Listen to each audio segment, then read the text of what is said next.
Today's hearing is part of a broader oversight effort by the committee to examine U.S. policy options to address the Iranian threat, and this particular hearing will focus on U.S. policy and sanctions implementation and enforcement. Economic sanctions are inflicting damage on Iran's long-term oil production potential. Continuous reinvestment in upstream production is required to offset a natural decline. Sanctions on Iran's oil industry and its banking system are curtailing foreign partnerships that the Iranian oil industry has relied upon. With these trends in place, it is not unreasonable to contemplate the end of net oil export from Iran within a few years and its resulting effect on government finances, on foreign exchange earnings, and presumably the larger economy. But much more remains to be done. I'm deeply concerned that the administration's foolish embrace of yet another round of negotiations will only embolden the regime. The administration has made already concession after concession in its negotiations with Iran, only to come up empty-handed. The Iranian approach seems to be, what's mine is mine, and what's yours is negotiable. Unfortunately, the administration seems to be playing along. Last month, the Los Angeles Times reported that U.S. officials are now willing to let Iran continue enriching uranium in the face of multiple UN Security Council resolutions demanding that Iran immediately halt uranium enrichment. Rather than embarking on this dangerous and foolhardy course, we must accelerate and expand our sanctions to compel the Iranians to verifiably and permanently abandon their dangerous policies. We know what must be done, and today we're here to explore what additional measures we must take in order to achieve our vital national security objectives. Ambassador Wallace, thank you for joining us today. I would greatly appreciate your views on what additional measures we can take to prevent insurance and reinsurance companies that operate in the U.S. from providing services to entities that facilitate Iran's ability to trade or develop its energy and infrastructure projects. Also, what specific disclosure requirements are currently required? Have they been implemented? And what additional measures can and should we pursue?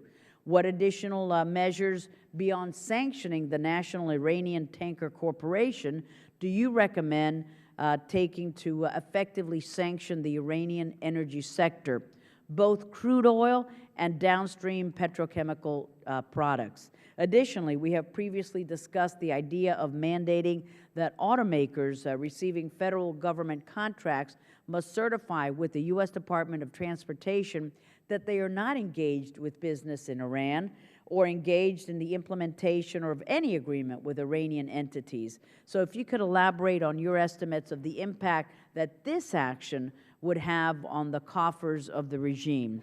And Mr. Dobowitz, thank you also for joining us with your smashed shoulder and all. And I'd greatly appreciate your thoughts on two specific issues.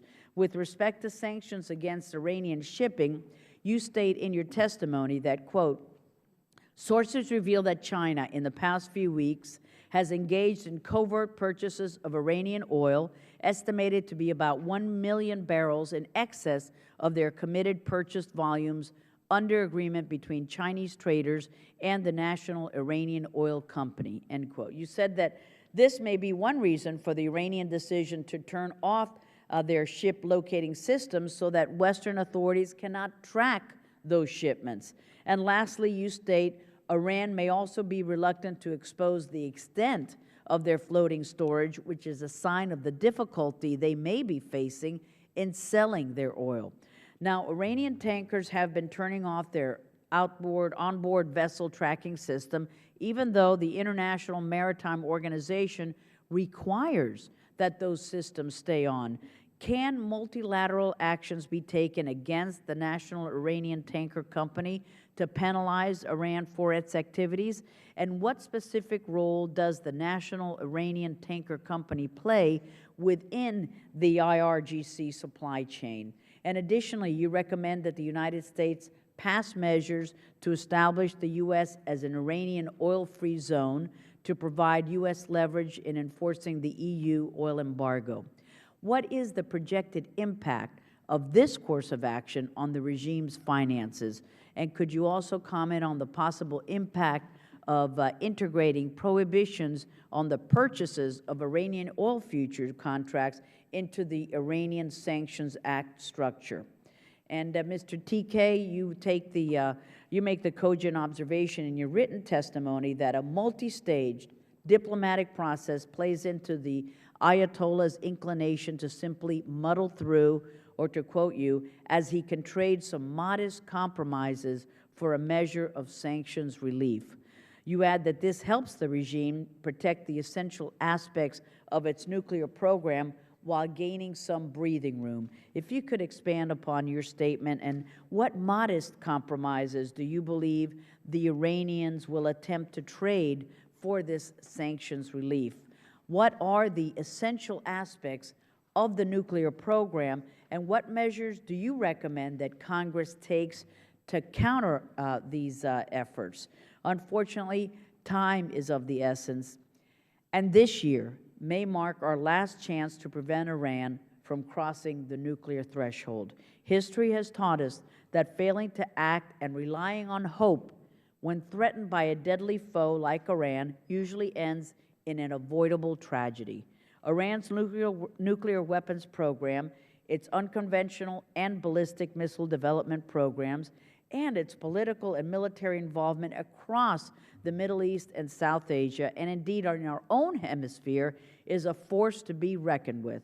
We must take the necessary measures through sanctions development, implementation, and enforcement that will finally address the threat posed by the Iranian regime.